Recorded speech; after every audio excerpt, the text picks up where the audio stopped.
Most companies want $1,000 for a robot that mops and empties itself, but then a new player shows up and cuts that price down to $350. That kind of gap makes you wonder if they cracked some secret code or if they are hiding something under the hood.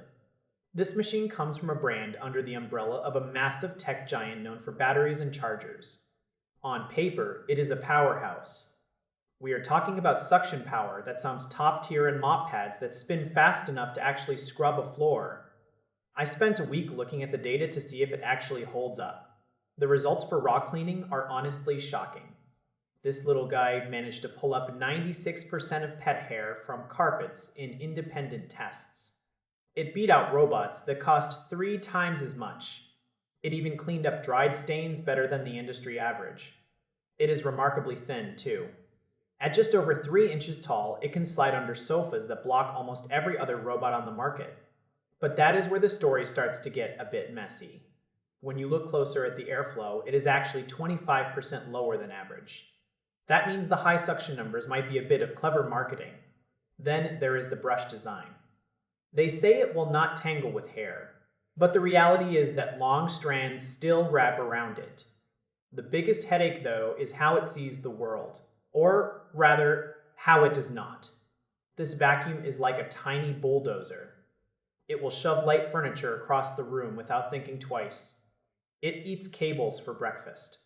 It gets stuck on the edge of rugs like it is its first day on the job. You have to clean your house just so the robot can clean your house.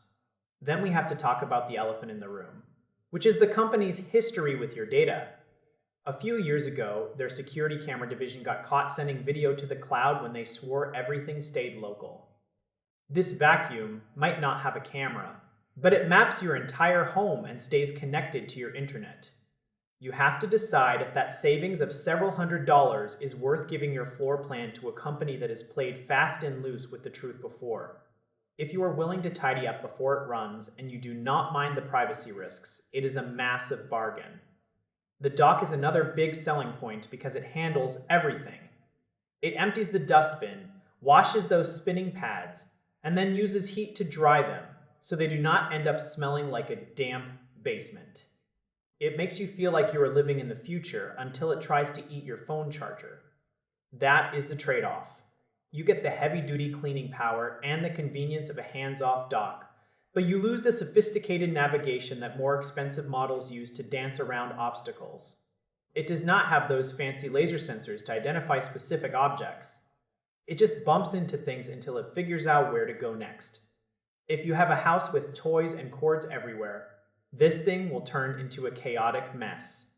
It is a great cleaner, but it is a terrible navigator.